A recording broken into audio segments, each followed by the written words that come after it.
굿모닝!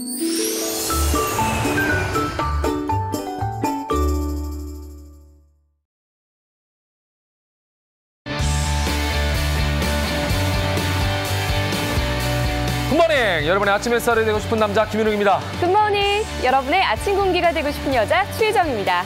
오늘이 10월 18일 무슨 날인지 아십니까? 바로 산의 날이라고 합니다. 산에 대한 가치와 소중함을 깨닫고 산에 대한 사랑을 실천하자는 의미의 하루라고 보시면 되겠네요. 네, 그렇습니다. 요즘 정말 가을은 깊어가고 야외 활동하기 딱 좋은 날씨가 아닐까 싶은데요. 오늘 산의 날을 맞아서 보다 쾌적하고 안전한 산림 휴양을 위해서 100대 명산과 산림 휴양림에 대한 날씨 정보를 실시간으로 제공한다고 합니다. 10월은 우리나라의 산이 특히 아름다운 그런 시기 아니겠습니까? 일부러 멀리 찾아가지 않더라도 가까운 산을 한번 가시면 좋을 것 같은데 날씨는 꼭 확인하시기 바랍니다. 네. 자, 오늘도 알찬 정보 가지고 힘차게 달려보겠습니다. 다 함께 출발! 네.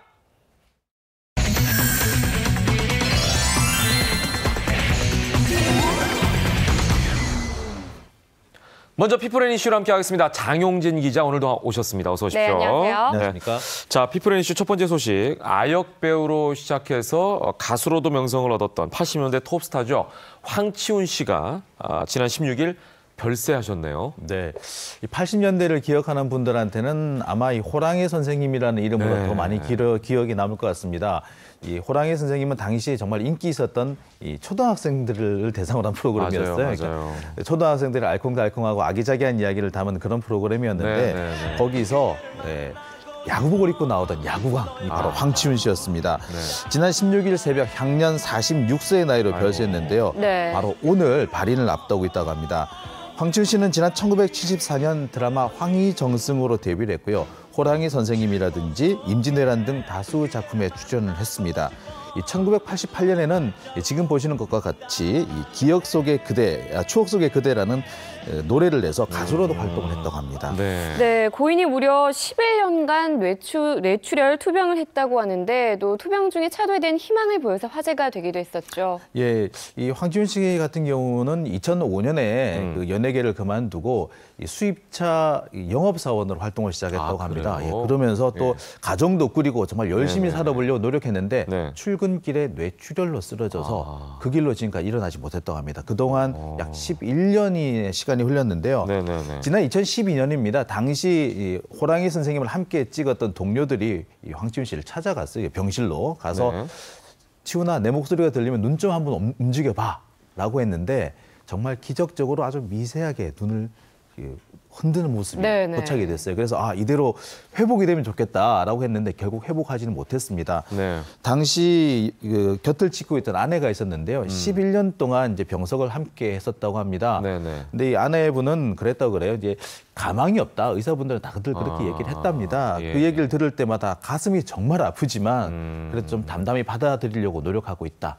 본인이 아프려고 그랬던 것도 아닌데 어떡하겠느냐 이런 얘기를 했다고 그래요. 예, 인터넷상에는 현재 각종 그 애도의 글들이 많이 본물을 이루고 있다고요? 네, 그렇습니다. 지금 뭐 가족이라든지 동료들에 대해서 애도의 글을 남기는 분들이 많은데요. 황치훈 씨 이제 이 노래처럼 추억 속의 그대가 됐습니다. 앞으로 좋은 곳에 가셔서 편히 쉬시기 바랍니다. 자, 얘기를 하다 보니까 이제 호랑이 선생님이라는 드라마가 갑자기 떠오르기도 하는데 당시 수많은 아역 스타를 배출했던 호랑이 선생님 배우들 근황까지 좀 한번 살펴볼까요? 네, 지난 2010년이죠. 호랑이 선생님의 출연자들이 화제의 모임을 가지기도 했습니다. 그 당시 이제 뭐 30년 만에 모임을 가졌다고 그래요. 선생님 역할을 맡았던 조경환 씨라든지 이현수 씨, 최정원 씨 등이 이 자리에 함께 했었는데요.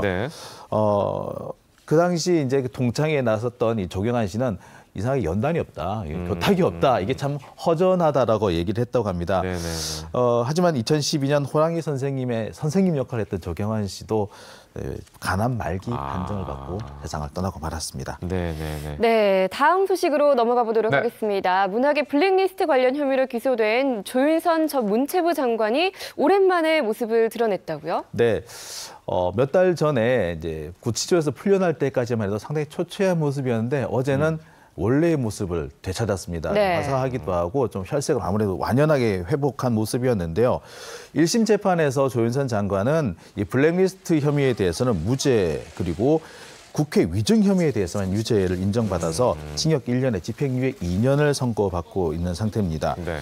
주목해야 될 점은요. 지금 현재 특검팀에서 1심 판결이 잘못됐다라고 주장하고 있는데 예. 그 이유가 두 가지라는 사실입니다. 예. 네. 첫 번째는 이 조 전 장관이 블랙리스트 관련 혐의가 무죄라고 본 것은 말도 안 된다라는 건데요. 이 박근혜 전 대통령이 블랙리스트 작성을 지시하고 실제로 이 김기춘 전 실장이 그 주도를 했다면 당연히 조윤선 장관도 범행에 가담할 수밖에 없는 구조다. 네. 어떻게 조윤선 장관만 블랙리스트를 몰랐다고 말할 수 있겠느냐라고 예. 지적을 하고 있습니다. 이에 대해서 조 전 장관 측은 나는 평소에 문화에 대해 상당히 관심이 많았고 문화인들이 편가르는 것을 너무나도 싫어했다. 네네네. 따라서 나는 절대로 블랙리스트 이 작성 과정에 참여한 바가 없다라고 주장을 했습니다. 네네. 그리고 내가 정무수석으로 오르기 이전에 이미 네. 블랙리스트가 작성됐던 거라서 공소 사실이 첫 단추부터 잘못됐다라고 주장하게 되었습니다. 네. 자, 이날 김기춘 전 대통령 비서실장도 함께 재판을 받았는데 어떤 내용이었죠? 예, 김기춘 실장 네. 역시도 지금 현재 그 일부 부분에 대해서 1심에서 무죄 판결을 받은 내용이 있습니다. 특검은 바로 이 점에 대해서 지금 현재 지적을 하고 있는데요. 네. 김기춘 전 실장이 이제 퇴임을 하고 난 다음에 진행된 블랙리스트에 대해서는 김기춘 실장은 무죄다라는 게 1심 판결이었습니다. 하지만 네. 특검은 좀 다른 입장을 얘기를 하고 있어요. 네. 김기춘 실장이 일종의 시스템을 만든 것이다, 블랙리스트에. 그렇기 때문에 이것은 전체로서 하나로 봐야지 퇴임 이후라고 해서 면죄부를 줘서는 안 된다라는 주장을 하고 있습니다.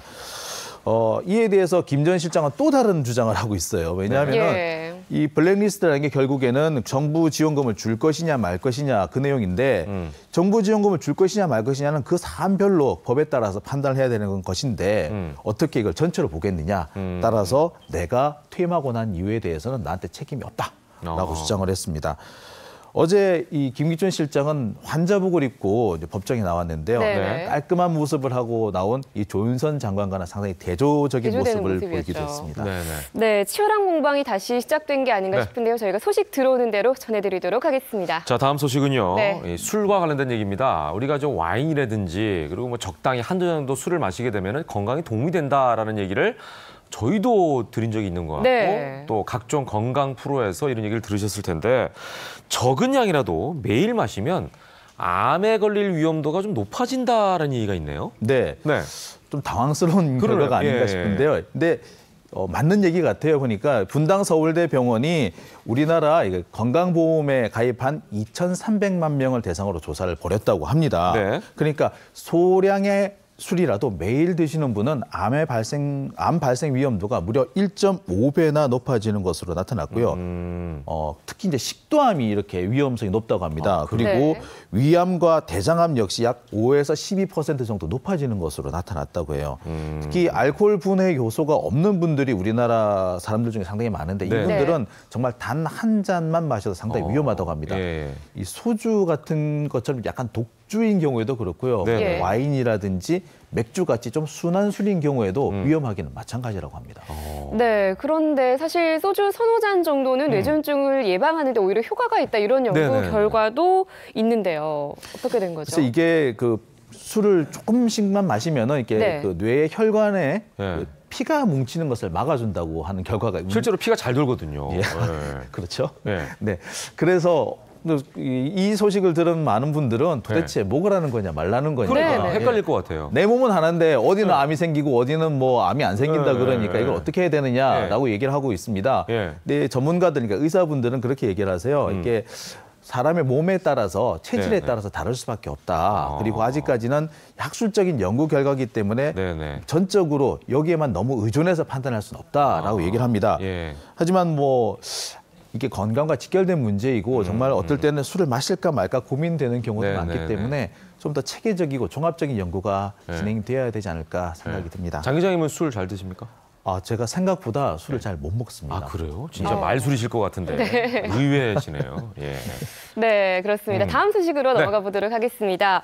어제 오후 서해안 고속도로를 달리던 사람들은 정말 깜짝 놀랐을 수도 있을 것 같습니다. 바로 난데없이 타조 한 마리가 나타났다면서요. 대한민국 고속도로의 타조라니요. 네. 글쎄 저도 이게 처음에는 어떤 중국의 얘기인가 인도인가라고 예. 생각을 했었어요. 그런데 실제로 우리나라에서 벌어진 일입니다. 바로 서해안 고속도로, 바로 서해대교 위에서 벌어진 일인데요. 사진이 나오고 있네요. 네. 이 서울 방면에서 있었던 일이라고 합니다. 갑자기 타조가 고속도로 위에 나타나서 이리저리 뛰어다녔다고 해요. 운전자 중 한 분이 이 사실을 목격하고 119에 신고를 했고요. 119 대원들이 출동을 해서 결국 포획을 했습니다. 한때 이 타조가 고속도로를 활보하는 바람에 고속도로가 잠시 정체에 빠지기도 했었다고 해요. 이 고속도로 순찰대는 이게 차량으로 이 타조를 1차선으로 좀 밀어보낸 다음에 포획을 했다고 합니다. 예, 근데 타조가 왜 갑자기 서해안고속도로에 나타났을까 궁금하기도 하고 포획 이후에는 어떻게 됐나 이것도 궁금하고요. 네, 지금 뭐 경찰과 소방 당국에서는 도대체 이 타조가 어디에서 왔을까 출처가 궁금하다라고 생각하고 타조 있다고 농장이 합니다. 있었나 옆에? 아마 이게 타조 농장이 있는 곳이 이제 그 경기도에도 있고 또 충남 쪽에도 있기 때문에 거기서 이동을 하던 타조가 아니었을까. 근데 타조가 워낙에 잘 뛰니까 거기서 뛰어내리지 않았을까라고 생각은 하고 있습니다. 하지만 정확하게 누가 이 타조의 소유주인지 관리자인지 알 수 없기 때문에 혹시 블랙박스로 이 장면을 촬영하신 분이 있다면 제보해 줄 것을 부탁드리고 있습니다. 네, 자칫 이렇게 사고로 이어질 수도 있었는데 잘 정리돼서 정말 다행이라는 생각이 드네요. 네, 자 다음 소식 넘어가겠습니다. 관광지 부근 카페에서 한 알바생이 여성들의 사진을 찍고 자신의 SNS에 올려서 아주 논란이 되고 있습니다. 그죠? 네. 사진이 SNS에 올라오면서 여성분들이 상당히 많이 충격을 받았다고 그래요. 특히 이게 제주도 주변에 관광지에 있는 카페였기 때문에 인터넷 검색을 하면 나온다고 해요. 그래서 우연찮게 자기 사진을 보고 항의를 올린 그런 경우도 있었다고 하는데요. 그 내용이 상당히 충격적입니다. 자, 제가 잠시 내용을 좀 인용해 드릴게요. 가늘기만 한 허리는 종족 생산 관점에서 매우 비효율적이다. 하지만 예쁘니까 좋다. 아니 이거 뭐예요? 품평이에요?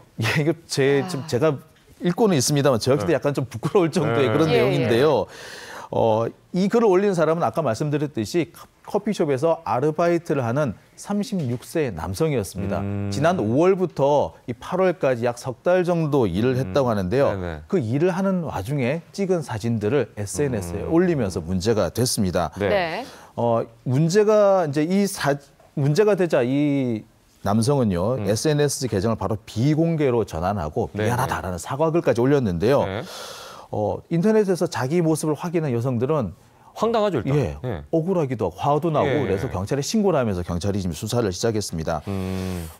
경찰 수사에서 이 남성은 나는 그냥 여성들을 너무 예뻐서 찍었을 뿐이고 그냥 일기 쓰듯이 SNS에 적었을 뿐이다 라고 주장을 하고 있습니다. 아유, 근데 자신의 일기장이면 몰라도 모두가 다 볼 수 있는 공개적인 SNS에 올렸다는 건 이거는 거의 범행에 가깝지 않나 이런 생각도 들어요. 그렇습니다. 그리고 요즘처럼 이렇게 스마트폰이 널리 퍼지다 보니까 이렇게 몰카 범죄가 더 늘어나고 있는 것 같은데요. 이번 사건 역시 이런 수치심이라는 피해 사실만으로 가해자 혐의를 입증할 수 있을지 이것도 관건이라면서요. 이게 확실히 이제 무슨 몸의 특정 부위, 벗은 몸이라든지 이런 것을 찍었다면 문제가 다른데 이 남성이 올린 사진을 보면은 전체적인 장면이고 또 옷을 입고 있는 장면인 경우가 대부분 많았다고 합니다. 그래서 성적인 표현이 들어가긴 했지만 이것만 가지고는 이 성범죄로 처벌하기 어렵다라는 판단이 많았다고 해요. 그런데 반전이 있습니다. 이 남성이 사용하던 휴대전화를 가지고 와서 포렌직이라고 하죠. 디지털 포렌직을 해서 내부에 지워진 사진을 복구를 했더니 여성의 특정 부위만 찍은 사진이 대량으로 나왔다고 합니다. 그러니까 이 사람은 성적인 목적을 가지고 사진을 촬영한 것이죠. 현재 경찰은 이 남성을 성범죄 처벌법 위반 혐의로 지금 입건한 상태고요. 기소 의견으로 검찰에 송치해 놓고 있습니다. 네, 이번에는 오늘의 영상으로 보는 이슈 어떤 소식이죠? 요즘 사회적 기업이라고 해서 많은 관심을 끌고 있습니다. 이윤 추구를 한다기보다 사회적 문제를 해결하기 위해서 움직이는 그런 기업인데요.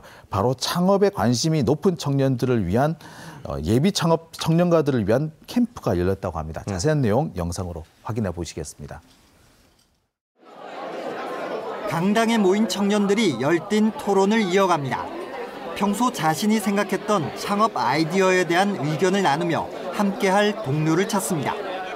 청년들이 특히 관심을 갖는 분야는 사회적 기업인 소셜 벤처. 다른 기업이나 다른 봉사활동은 사후에 이제 사후 처방적이라면 사회적 기업은 뭔가 문제점이 생기기 이전에 사전 예방적이다. 스케치북에 쓴 희망의 글부터 기부 자판기까지 상상이 닿는 대로 소품을 준비해 각자 꿈을 표현합니다. 음악을 전공한 청년은 리듬 치료 강사들을 지원하는 사업을 구상합니다. 소외된 이웃들에게도 저희가 이렇게 악기도 간단하게 만들 수 있어요. 이거 제가 오늘 아침에 만들어 온 건데. 10대 1의 경쟁률을 뚫고 선발된 청년 45명은 창업 방법론부터 실전 모의 투자까지 창업에 필요한 프로그램을 미리 경험해 봅니다. 우수팀으로 선정되면 최대 3천만 원의 초기 사업 비용과 사무실 입주비 등을 받습니다. 기업 사회공헌 차원에서 어떻게 하면 청년 실업 문제 해소에 기여하면서도 또한 사회적 의미 있는 성과를 이끌어낼 수 있을지 하는 부분을 고민을 했고, 내년 초까지 예비 청년 창업가들은 노인과 청소년, 장애인 문제 등 다양한 영역에서 사회혁신 사업을 구상합니다. 청년 도전 스타트업! 채널A 이상희입니다.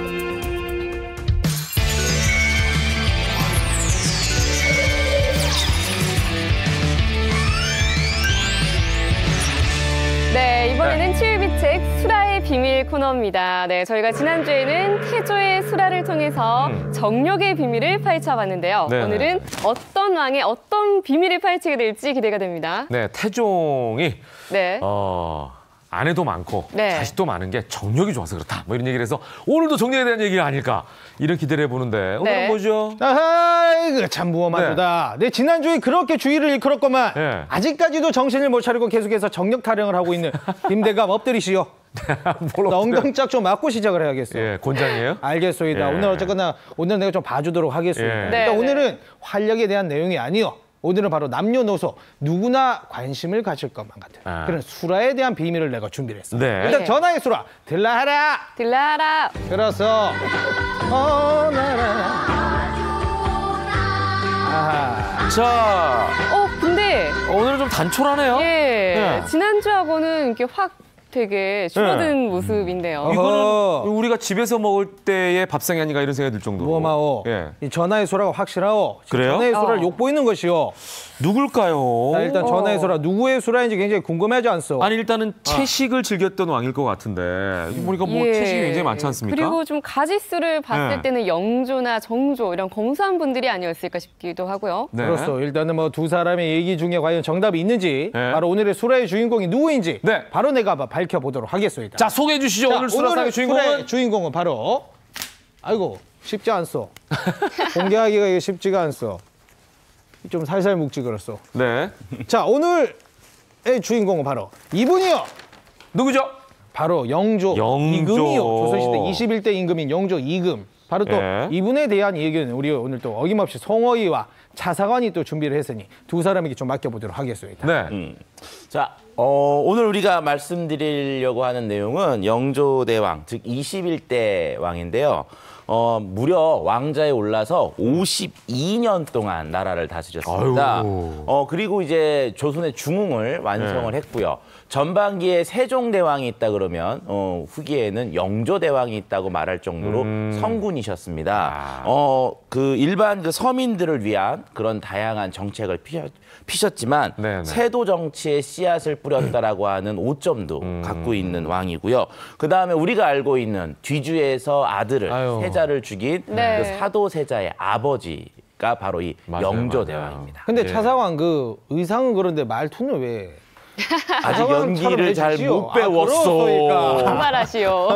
미안하오. 중요한 포인트는 아니고요. 네. 힘들어 지금. 송어이 기대해 보겠습니다. 예, 지금 말씀하신 것처럼 52년 동안 즉위를 하셨는데 네, 네. 이게 몇 살 때 이제 왕이 되신지는 아세요, 혹시? 글쎄요. 무려 31살 때 와. 왕이 되셨죠. 좀 늦었네, 그죠? 그럼 31살에서 52를 더하면 83. 와. 13세까지 네. 하셨습니다. 이야. 그럼 이제 오늘로 치면 한 100세가 넘는 장수하셨네요. 나이라고 볼 수가 네. 있는데 그래서 오. 조선 때 통틀어서도 굉장히 오래 사신 분이라고 보시면 되겠습니다. 예. 아니 83세. 뭐 요즘으로 따져도 사실은 네. 장수한 나이다라고 볼 수가 있는데 근데 사실은 왕하면 좋은 것만 먹고 바로 옆에 어이가 붙어 있고 매일 건강 체크하고 그러니까 오래 살지 않을까 이런 생각도 드는데 당시 평균 수명이 얼마였죠?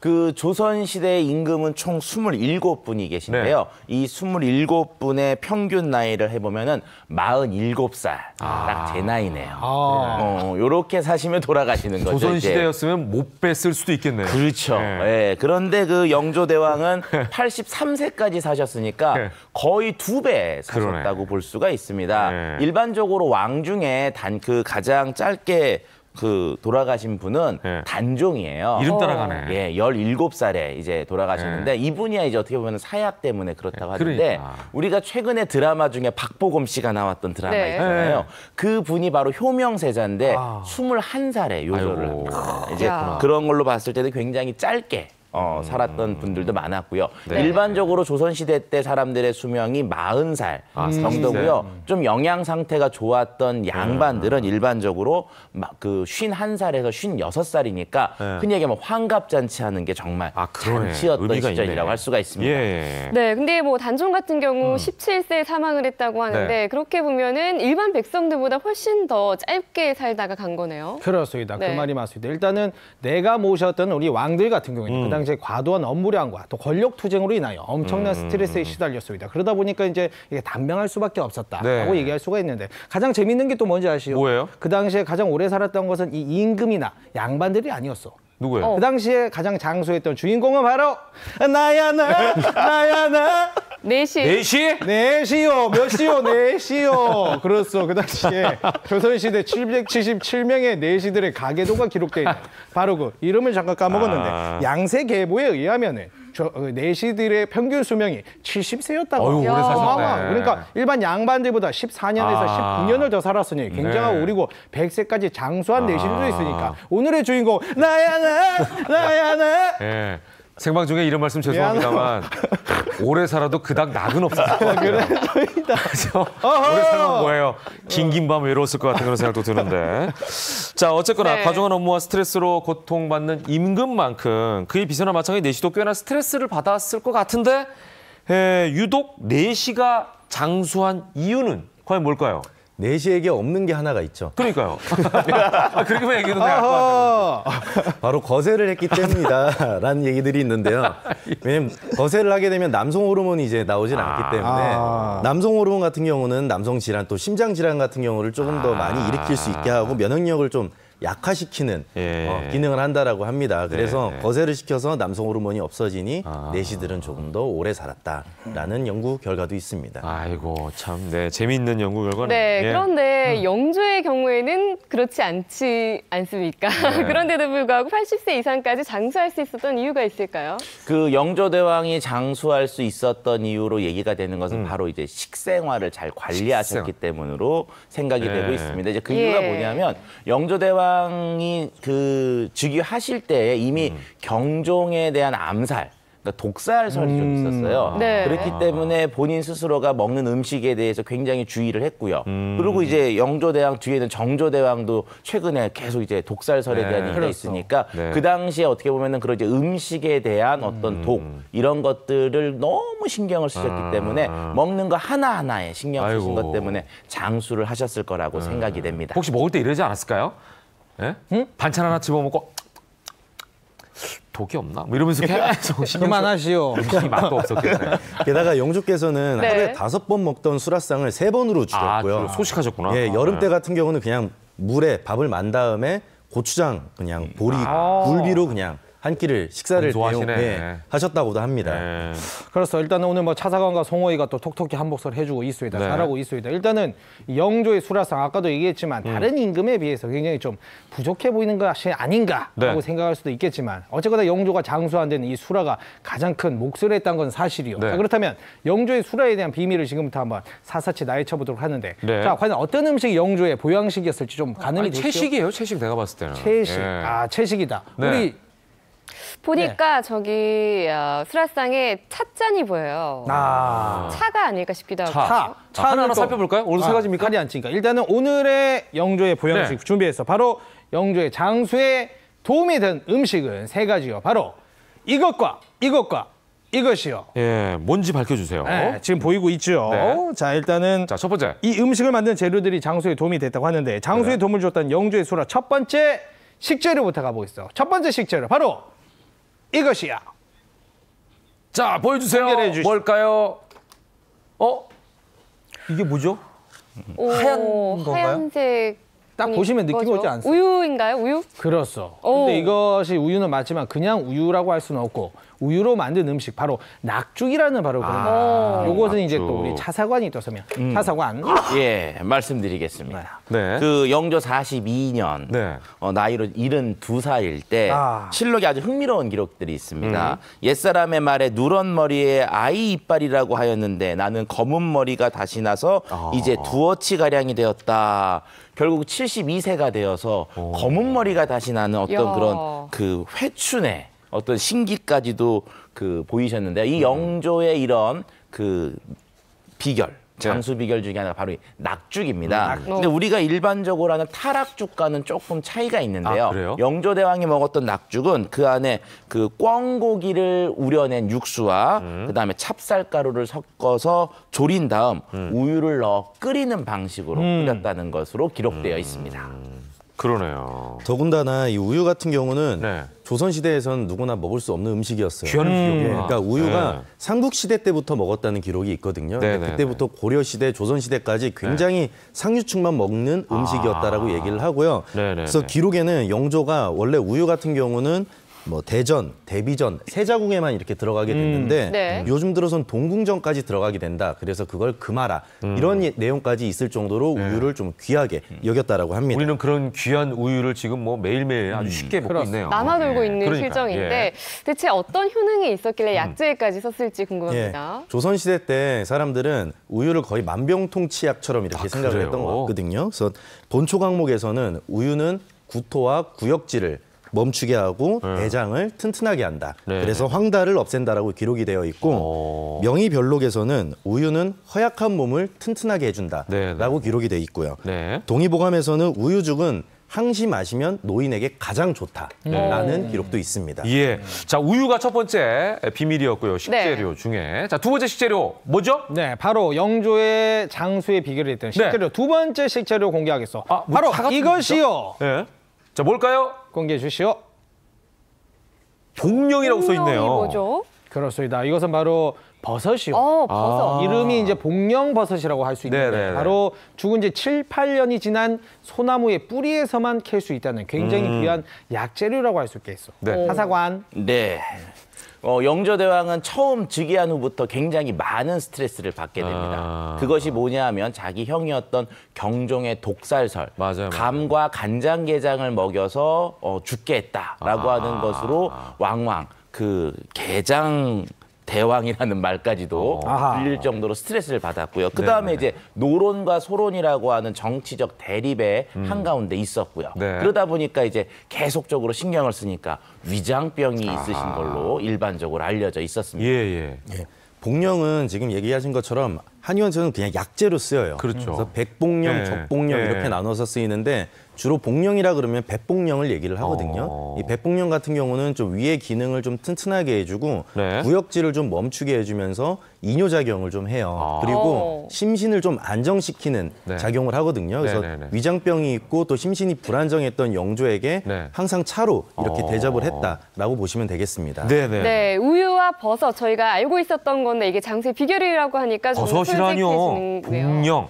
네네네. 일반 복령. 버섯이 아닙니다. 예. 네, 세 번째 재료는 뭐죠? 그렇습니다. 영조의 수라 그 마지막 세 번째 비밀 식재료 바로 이것이요. 뭘까요? 무슨 공개를 보양식인데 그죠? 고기예요, 고기. 그렇습니다. 자. 뚜껑을 열어 주시오. 뭘 멈칫멈칫 하시오. 사슴 꼬리요? 그렇습니다. 와. 사슴꼬리. 그 당시에는 이 사슴꼬리를 복미라고 불렀어. 농미. 농미라고 써요, 농미. 복령버섯과 합쳤어 내가 미안하다. 농미라고 불렀어. 근데 이 농미 그 당시에 입이 굉장히 짧은 영조도 이 농미에 대한 흔적을 굉장히 많이 남긴 것으로 우리가 볼 수 있어. 차사관. 네. 그 영조대왕은 굉장히 금검한 왕으로 알려져 있지만 이 사슴꼬리에 대한 집착은 굉장히 컸던 것으로 기록이 되어 있습니다. 네. 영조 40년에 이런 기록이 있는데요. 사슴꼬리나 메추라기 고기도 내가 전에 즐기던 것들이나 올리지 말라고 했다. 역시 민폐가 될까 두려워서이다라는 기록이 있는데 이쯤 되면 이제 사슴꼬리가 나오지 말아야 되는데요. 5년 후에 다시 사슴꼬리가 60조면 사슴 또한 60필인데 예전에 그렇게 올렸는지 모르지만 앞으로는 진공하지 말라. 네. 안 먹겠다. 그런데 3년 후에 또 나옵니다. 예. 영조 48년. 오늘 젓가락을 댄 것은 오직 농미뿐이다. 맛있다고 해서 어찌 어질지 못한 짓을 계속하겠는가. 앞으로는 농미 절대 봉양하지 마라. 그런데 뒤에 영조 51년 8월에 또 나옵니다. 예. 사슴고기 봉진 금지가 등장하는 걸 봐서 10여 년간 계속 영조대왕은 사슴꼬리, 즉 농미 봉진 금지가 계속적으로 나오고 있는 고민이 것 같아 보이네, 고민이. 너무 좋아했던 것으로 보입니다. 그러네요. 그 동의보감에서 네. 사슴 고기는 성질이 따뜻하고 네. 맛은 달며 독이 없다라고 되어 있고요. 허약하면서 야윈 것을 보하고 오장을 튼실하게 해준다라고 되어 있거든요. 근데 여기서 이 꼬리는 그 기능이 좀 더 좋습니다. 그래서 노린내가 없고 그다음에 신장을 좀 튼튼하게 해주며 정력을 보하는 음식이거든요. 그래서 조선 완중에서 영조도 굉장히 즐겼지만 연산군도 사슴꼬리를 굉장히 즐겼다라고 합니다. 우리 이제 속꼬리 많이 먹는데 그렇습니다. 푹 고아서. 어쨌거나 오늘 차사관과 성호이 잘해 주었어요. 그런데 지금 얘기한 이 식재료 외에도 임금들이 오래 살기 위해서 또 장수하기 위해서 준비했던 그런 식재료, 보양식들이 더 있으니 지금부터는 그것을 한번 좀 소개를 해주게 보니까 준비가 돼 있는데 지금 보면은 굉장히 장수왕, 람세스 2세, 서태후 뭐 다양하네요. 우리나라뿐만 아니라. 그렇습니다. 이 사람들 역시 오래 살기로는 뭐 둘째가 그러면 서러울 정도로 장수하기 위해서 노력했던 사람들인데 과연 한번 볼까요? 어떤 보양식을 먹었는지 볼까요? 한번 뜯어볼까요? 예. 자, 뭘 먹었을까요? 어이구, 자. 올리브유, 양고기, 모유라고 돼 있는데. 그렇습니다. 과연 어떤 왕이 어떤 장수 식품을 먹었을까? 연결을 해야 돼요? 연결을 한번 해야 돼요. 장수왕은 올리브유는 아닌 것 같고 우리나라 왕이니까. 그렇죠. 모유가 아닐까 싶네요. 양고기는 그때 당시에는 우리나라는 흔하지 않았을 것 같고 모유가 아닐까 싶기도 한데 뭐죠? 그렇습니다. 일단은 그러면 먼저 고구려의 20대 왕 장수왕을 먼저 한번 추측을 해볼까 하는데 장수왕 같은 경우에는 이제 무려 1600년 전에 태어났던 사람이죠. 근데 무려 98세. 와. 100세 인생을 살던 말 그대로 장수를 한 장수왕이다. 예. 차사관. 예. 장수왕의 그 장수가 정말 우리가 알고 있는 그 장수가 맞습니다. 그렇구나. 그래서 오래 살았다는데 지금도 98세까지 사는 거는 굉장히 어려운데요. 맞아요. 이런 얘기가 있어요. 그 장수왕의 세자가 조다였는데요. 그게 너무 오래 살다 보니까 왕 아빠보다 먼저 죽었습니다. 그래서 우리가 흔히들 얘기하는 그 있죠. 좀 안 좋은 말. 그게 원이 그게 아닌가. 이런 조다. 그럴 정도가 있을수록 오래 살았다고 볼 수가 있습니다. 자, 그럼 그런 장수왕이 먹었던 음식은 바로 뭘까요? 양고기구나. 양고기. 그렇습니다. 예. 우리 송어이가 좀 얘기를 한번. 양고기 같은 경우는 동의보감이나 본초강목에 보면은 정력과 기운을 돋구면서 비위를 튼튼하게 해준다라고 되어 있고요. 뭐 당뇨나 골다공증, 뭐 양기가 부족한 상태 이런 것들을 전체적으로 전부 치료해줄 수 있는 그런 고기다라고 나와 있습니다.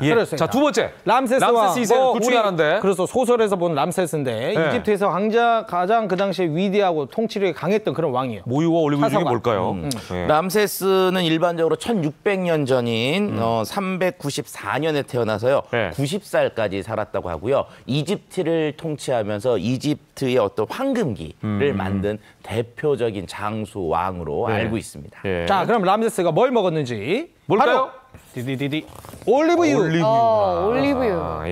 람세스 2세는 올리브유를 모든 병을 치료하는 데 있어서 효과를 본다라고 해서 계속적으로 먹어줬다라고 하는데요. 올리브유 같은 경우는 좋은 콜레스테롤을 좀 높이고 나쁜 콜레스테롤을 낮춰줍니다. 그래서 혈액이 끈적끈적해지는 것을 좀 막아주고 혈압을 좀 낮춰주는 역할을 한다. 지금도 올리브유 많이 먹으니까. 그다음에 남아있는 서태후는 모유네요. 자, 서태후는 72세까지 살았는데 오래 살기만 산 게 아니라 이 서태후 같은 경우는 젊은 몸을 유지하면서 살았다고 워낙 좋은 걸 많이 먹었다고 하는데 자, 우리 차사관이 또 설명해. 서태후는 가난한 집안에서 태어나서 17살 때 궁으로 들어가서요. 굉장히 좋은 입심을 가지고 판관들을 굉장히 잘 설득했다고 합니다. 그러면서 황제의 눈에 들어서 최고의 권력을 유지한 것으로 알려져 있는데요. 3대 중국의 3대 악녀로 더 많이 알려져 있습니다. 모유는 뭐가 좋죠? 모유 같은 경우는 여자는 음기죠. 네. 음기를 좀 충실하게 해주는 역할을 해서 네. 피부를 좀 좋게 해주고 좀 기운을 북돋아줄 수 있는 그런 네. 역할을 한다고 그러네. 모유가 되겠습니다. 좋다는 거는 뭐 지금도 알고 있으니까. 자, 그렇다면 네. 이제 현대판 보양식을 이걸 그렇소. 접목시켜서 가야 그렇습니다. 되는데 오늘 현대판 접목식 준비돼 있죠? 자, 현대판 영조 보양식 들라하라. 자, 이게 뭔가요?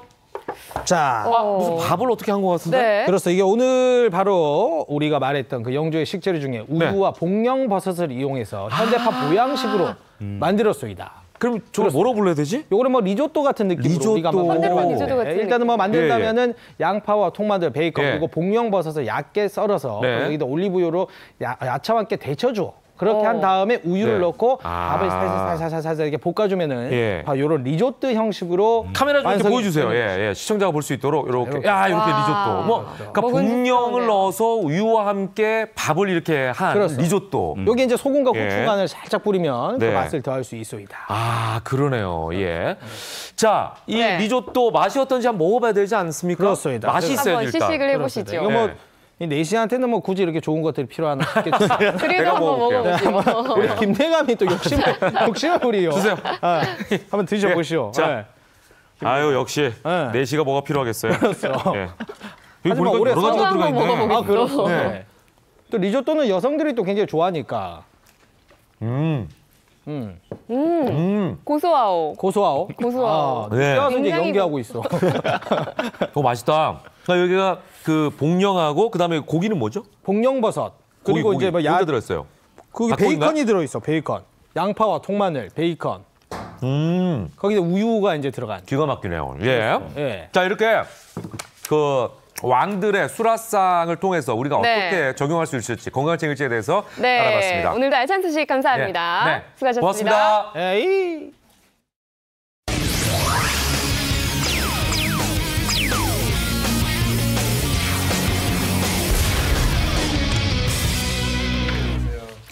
네, 이번에는요, 전국 방방곡곡을 다니겠습니다. 굿모닝 네트워크 시간인데요. 오늘은 어떤 곳으로 갈지 영상으로 먼저 확인해 보시죠. 네.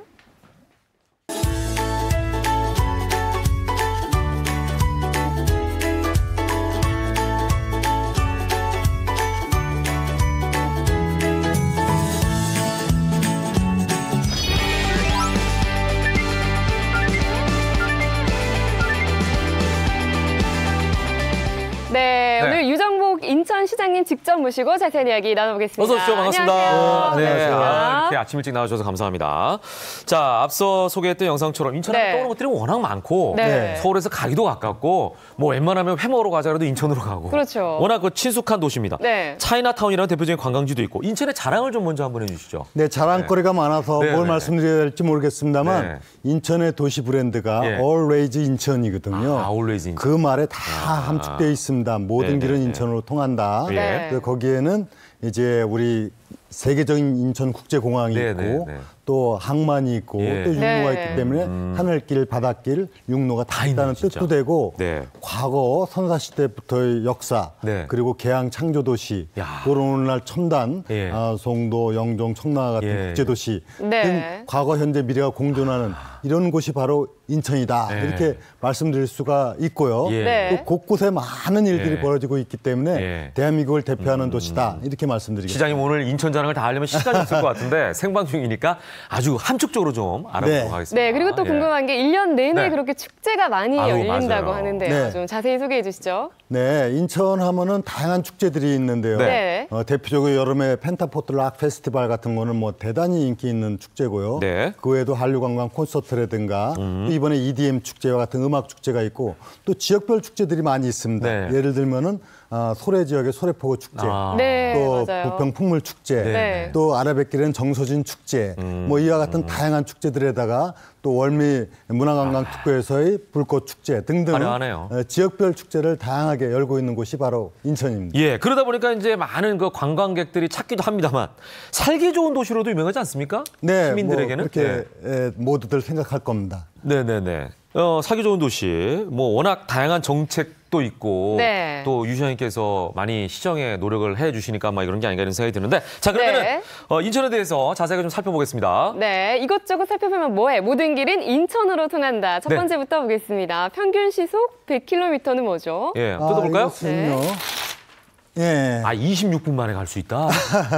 이제 인천에서 서울까지의 네. 그 광역급행철도, 즉 GTX 사업이 추진되는데요. 이렇게 되면은 인천서부터 서울 거쳐서 마석까지 이어지는 네. 이 지하 광역급행철도가 놓여지게 되는데, 네네네. 그러면 서울서 인천, 인천에서 서울까지 20분대 통과하는 주파하는 그런 시대가 열리게 됩니다. 네네. 정부에 다 대상 사업으로 선정돼서 이제 본격적으로 추진되게 되었습니다. 아 그러네요. 그럼 정말 더 가깝게 갈 수가 있겠네요. 안 네, 그래도 뭐 그렇습니다. 인천은 경인고속도로가 3개나 있어가지고 네. 네. 운전하고 가도 가까운 도시였는데 이제 더 가깝게 느낄 수가 있을 것 같습니다. 경인고속도로 1, 2, 3 고속도로가 있고 네. 또 이 GTX 이전에 인천에서 바로 KTX를 출발시켜서 전국을 가는 인천발 KTX가 2021년에 완공이 됩니다. 그렇군요. 예. 네, 두 번째로 넘어가 보도록 하겠습니다. 삶이 곧 문화, 컬처로드 뭘까요? 컬처로드요. 와, 국립세계 문자박물관이네요. 예, 문자 박물관이 인천에는 뭐죠? 국립문화시설이 아직까지 없었는데요. 네. 이 국립문자박물관은 그야말로 세계의 모든 문자를 토대로 한 문화박물관이라고 볼 수도 있습니다. 예, 그래서 예. 송도 국제도시에 건립이 되는데 이것은 아마도 세계적인 네네. 문자를 매개로 한 각종 유물이 전시되는 네. 그런 세계적인 문화박물관으로서의 자리를 잡게 될 겁니다. 네. 자 마지막 네. 전국 최초 미래 인재를 위한 길. 이 네, 길은 뭘까요? 시장님께서 한번 공개해 주시죠. 네. 네, 뜯어봐 그럴까요? 주시겠습니까? 아이 키우기 네. 좋은 도시. 예, 요새 이제 저출산 문제 사회적으로 대단히 심각한데요. 맞습니다. 이건 출산부터 시작해서 보육, 교육 그리고 생애 주기별 맞춤형 복지를 어떻게 추진해 나가느냐 이런 네네. 부분이 이제 과제가 될 겁니다. 우리 젊은 인천에서는 부부들이 굉장히 좋아하겠네요. 인천은 또 예. 젊은 층이 많습니다. 예, 예. 그래서 태어났을 때 출산에 지금은 출산 축하 기념품을 이제 이렇게 선물로 하고 있는데 네네. 내년부터는 출산 축하 지원금을 지원을 합니다. 50만 원씩 지원을 모든 출생아에 대해서 지원을 하고 특히 중요한 것은 지금까지 금년도에는 중학교 무상급식을 실시했는데 네네. 내년도에는 우리 영유아 보육시설 어린이집 아이들에게 예. 친환경 무상급식을 추진합니다. 이것은 네네, 뭐냐면 네. 국공립 어린이집 아이들에게는 지금 이런 급식 지원을 했는데 네네. 민간 부분에 대해서는 아직 지원을 네. 못했었습니다. 예, 예. 이 어린이들에게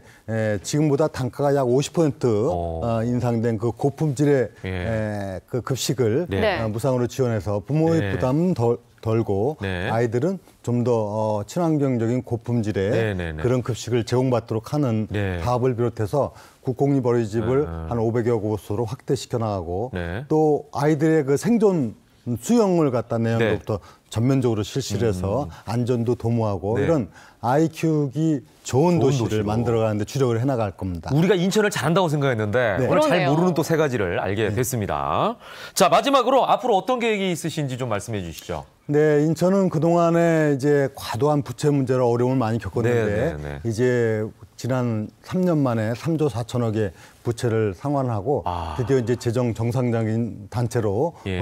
거듭 태어나게 됐습니다. 네. 이제 이 재정 건전화의 결실을 바로 시민 행복 체감 지수를 높이는데 네. 쓸 수 있는 여력이 생겼고 네. 우리 인천시는 바로 이런 사회적인 약자를 중심으로 한 따뜻한 공동체를 만드는 공간복지 정책을 예. 비롯해서 그리고 모든 시민들이 다 당당하고 예. 자신 있게 행복하게 살 수 있는 네. 네. 그 행복 도시를 만들어가는 즉 부채 도시가 아니라 부자 도시로 예. 이제 전환되는 그 전환점을 맞이했다 예. 이렇게 생각을 하고 네, 앞으로 네. 시민과 함께 새로운 인천 시대를 만들어 가도록 하겠습니다. 예, 외람되지만 정과 복이 있는 네. 유정복 시장님과 함께 오늘 네. 이야기를 나눠봤습니다. 감사합니다. 감사합니다. 감사합니다. 네. 자, 바람이 꽤 찬 계절이 왔습니다. 이럴 땐 뜨끈한 국물 훅 하면 참 좋죠? 네, 그것도 좋지만 네. 뭐 뭐니 해도 이 노릇노릇 고기 한 점도 최고 아닐까요? 그러네요. 자, 어떤 게 땡기십니까? 시청자 여러분들의 선택 여기 맞고요에서 한번 해보시기 바랍니다.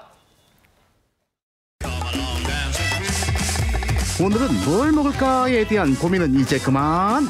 전국의 맛을 찾아 떠나는 여기 맛고요. 지금 출발합니다. 오늘 맛을 찾아온 첫 번째 집. 사장님의 취향 돋보이는 고급스러운 접시들과 금붕어들이 논일고 있는 이곳의 메뉴는 먹으려 오늘 춘천에서 여기까지 왔습니다. 아이스크림처럼 살살 녹습니다. 한우 나왔습니다. 언제 어디서나 선택해도 늘 맛있는 고기. 그중에서도 대한민국 국민들 입맛 취향 저격 100% 한우구이 되겠습니다. 육즙이 좔좔 어우 맛있겠다. 다른 사람 입에 들어갈세라 잘 익은 한우 한 점 소금 탁 찍어서 입으로 꼬린. 한우가 어떤 것인가 이런 맛을 보여주는 맛 같아요. 등급이 이것도 나중은 모르겠어요. 근데 다른 데서 먹는 것보다 진짜 맛있는 것 같아요. 다른 집과 차원이 다른 이곳 한우에 숨겨진 비밀은? 때마침 만난 고기 배송 차량. 여기 한우 등급이 어떻게 됩니까? 플러스 한우입니다, 이게. 1등급 중에서도 최상급에 해당하는 2+ 한우. 이곳에선 소량씩 받아 그때 먹기 좋은 크기로 썰어준다는데요. 등심은 1cm 이상을 썰어야 맛을 느낄 수 있고요. 치맛살이나 부채살 같은 경우는 5mm 정도의 두께로 썰었을 때 가장 맛있는 식감을 느낄 수가 있어요. 붉은 빛깔에 내려앉은 하얀색 눈꽃핀 등심은 불판에서 딱 한 번만 뒤집어 먹기 좋은 크기로 썰어주고, 치맛살도 살짝 구워주면 육즙 가득 머금은 한우구이 완성. 손님 여러분, 한우 다 타요. 왜 거기 계시는 거예요? 여기는 샐러드 바예요. 이곳의 손님들은 무료로 이용 가능한 샐러드 바. 고기의 영원한 짝꿍 쌈 채소부터 가지 튀김, 홍어회, 자숙새우, 도토리묵 등 20여 가지나 되는 샐러드 바 메뉴들. 다양한 메뉴와 함께 즐길 수 있는 한우구이. 아유, 여기 가려면 한 3일은 굶어야겠네. 사서 쓰면 편하죠. 편한데 맛이 없어요. 손맛이라 그러죠. 고깃집이라고 해서 사다 쓰는 메뉴들이 아니다. 일일이 주방장님이 매일 정성껏 만들어낸다는 다양한 반찬과 음식들. 그래서 손님들은 질리지 않고 계속 먹을 수 있다고. 고기만 먹으면 좀 느끼하고 할 수도 있는데 궁합이 맞아서 더 맛있구나. 오히려 고기를 더 많이 먹을 수 있겠구나 이런 생각이 들어요. 쌈이 너무 싱싱해서 아주 감칠맛이 나요. 싱싱한 채소의 비결은 바로 사장님이 직접 가꾸는 텃밭. 근데 채소들 상태가 영 시원치 않아 보이는데 저기요, 이거 쓸 수 있는 거 맞아요? 무공해로 농약 안 치고 우리 손님들한테 유기농 채소를 공급하는 그 마음이 좀 뿌듯해요. 뭐 모양은 조금 모자라도 손님들의 건강을 생각해서 무농약으로 키운 채소들만 사용한다는 사장님. 싱싱한 채소와 질 좋은 한우가 만났으니 위가 허락하는 한 계속 들어가는 고기쌈. 손님들 발길 사로잡는 이곳의 또 다른 인기 메뉴, 바로 갈비탕 되겠습니다. 두툼한 갈비대가 한가득, 직접 우려낸 시원한 사골 국물과 두 번 삶만의 부드러운 육질을 제대로 느낄 수 있는 이곳만의 갈비탕. 자, 잡고 뜯고 뚝배기째 마시고 갈비탕 손님도 샐러드바를 공짜로 즐길 수 있으니 손님들 입가에서 미소가 떠나지 않네요. 고기도 연하고 맛있고 이 국물은 진해가지고 너무 어울려져서 너무 맛있고. 여기 맛고요 공식 홍보 찬스, 고찬스, 제한시간 15초. 저의 운영 철학은 기본에 충실하다입니다. 대한민국 최고의 플러스 한우와 유기농 채소, 고객의 건강을 최우선으로 하는 착한 가게가 되겠습니다. 감사합니다. 두 번째 맛을 찾아온 곳. 우리나라 3대 항구 도시 중 하나인 전라남도 목포로 왔습니다. 맛의 고장으로도 유명한 이곳에서 맛볼 메뉴는 빈틈없이 가게 안 꽉 들어찰 만큼 손님들의 입맛 사로잡은 메뉴는 바로 설렁탕 되겠습니다. 아기 피부처럼 뽀얀 국물이 이곳의 포인트. 푸짐한 고기와 소면에 한 번, 담백한 국물 맛에 한 번, 국물에 말아먹는 공깃밥과 김치에 한 번, 총 3번 바란다는 이곳 설렁탕의 맛. 부르륵 먹고 나면 아유 요거 든든하다 든든해. 혀에 착착 감기는 감칠맛 나는 국물, 그리고 입안에서 씹히는 소면과 밥알, 거기에 빨간 김치 얹어서 짭조름하고 매콤한 맛을 더해주니 환상의 궁합이 이거네 이거야. 엄마들이 그 가마솥에 끼려줬던 그 깊은 맛, 그 깊은 맛이 나요. 옛날 가마솥에서 푹 고운 그런 맛입니다. 이렇게 보면서 신뢰할 수 있잖아요, 먹는 거에. 고개를 들어보니 설렁탕 육수실을 따로 운영 중인 이곳.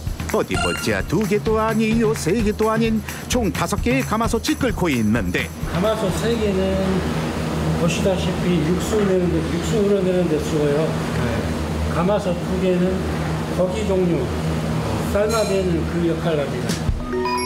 소 사골은 물론 우족 도가니까지 국물 맛을 위해 총 3가지 부위를 사용한다는 사장님.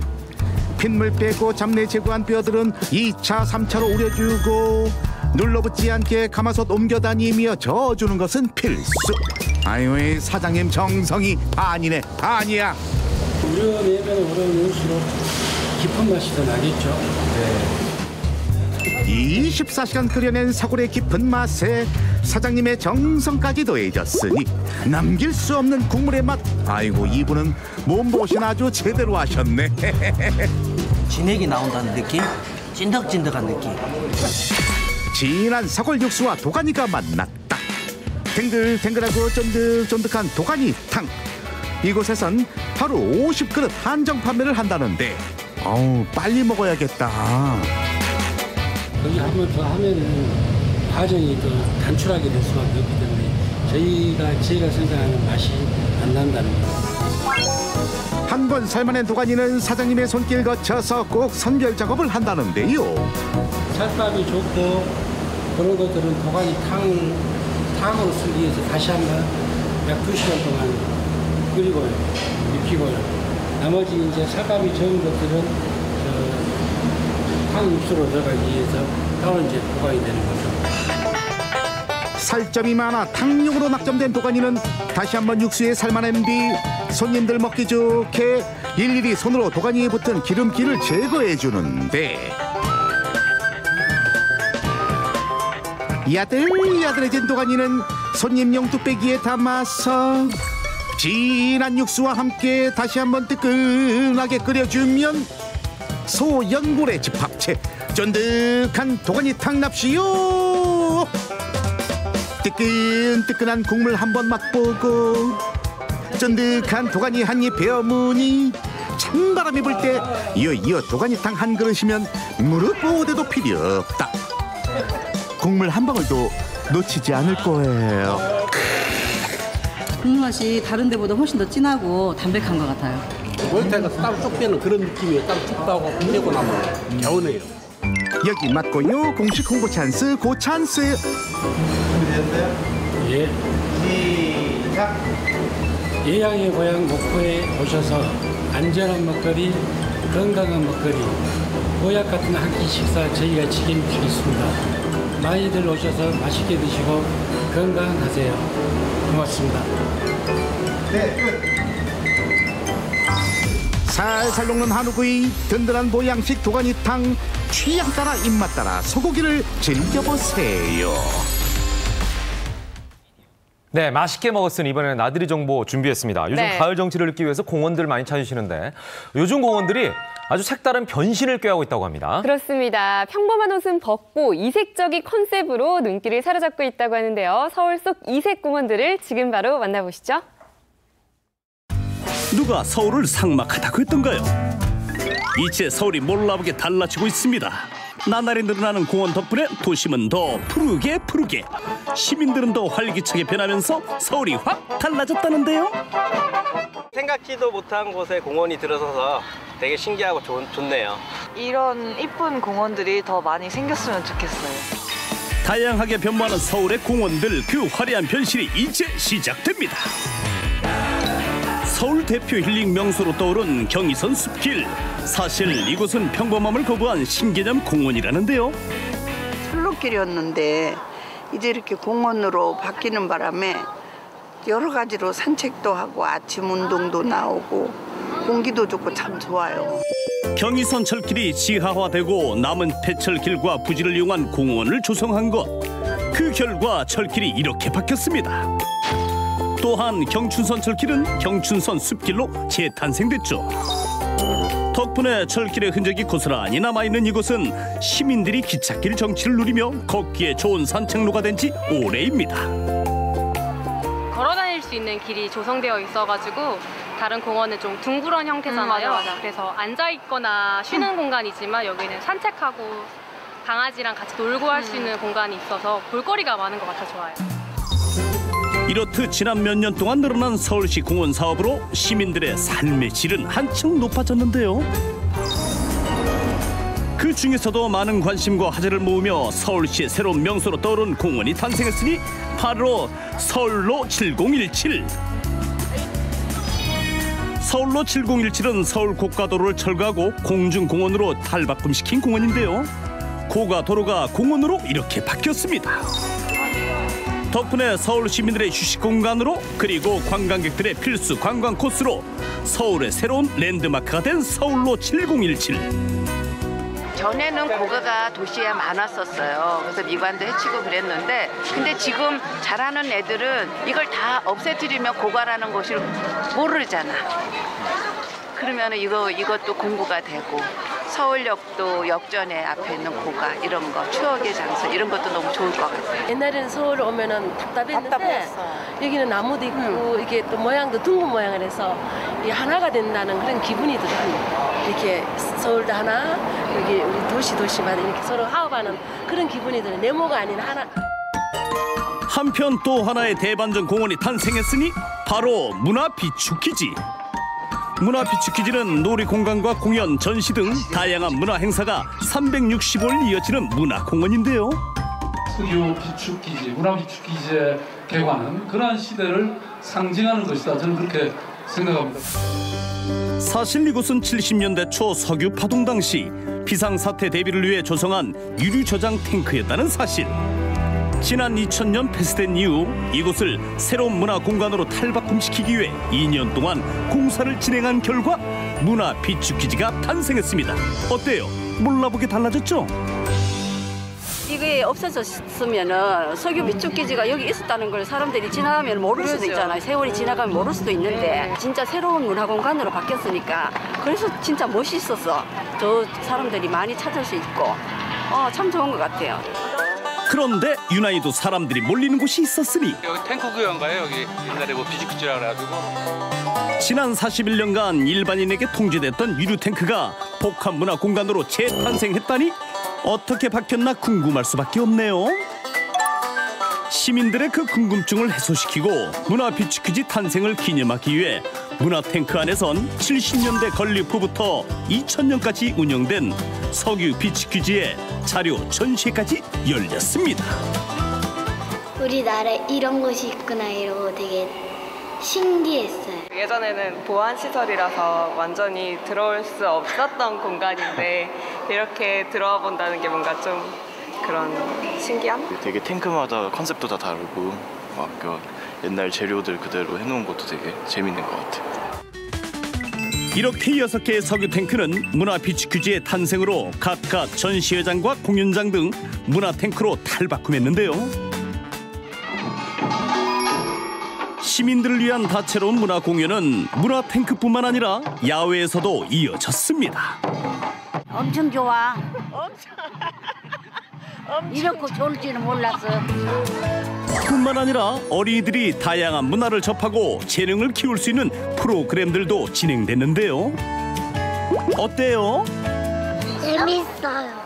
그림 그리는 게 재밌고 신기해요. 아이들이 체험할 수도 있는 공간, 또 전혀 몰랐던 곳에 시민들과 아이들이 같이 할 수 있는 공간이 만들어진 것 같아서 좋은 것 같습니다. 날이 저물면서 문화비축기지의 밤은 더 무르익어 갑니다. 특히 야시장이 시작되면 각양각색 다양한 먹거리로 든든하게 배까지 채울 수 있으니 이 가을밤에 이만한 곳도 없겠죠? 볼거리도 많고 먹을거리도 많고 살거리도 많고 사람들도 친절하고 계속 오고 싶은 것 같아요. 이곳을 계속 오고 싶은 이유 또 있었는데요. 바로 문화비추 퀴즈 속 숨겨진 클럽. 와, 아이들과 부모가 함께 춤추고 즐기며 흥을 대방출할 수 있는 핫플레이스. 낮에도 재밌고 저녁에도 재밌고 다양하게 즐길 수도 있고 많이 좋은 것 같습니다. 석유를 덜어낸 만큼 문화를 담아 시민들에게 기쁨을 주는 문화비추 퀴즈. 앞으로 시민들을 위한 문화 탱크가 되어주길 바랄게요. 문화비추 퀴즈로 놀러오세요. 10월 18일 함께했습니다. 생방송 김효은의 굿모닝 여기서 마치겠습니다. 네, 저희는 내일 아침 8시에 다시 찾아뵙겠습니다. 여러분과 함께한 수요일 아침도 역시 변함없이 굿모닝이었습니다. 고맙습니다. 감사합니다.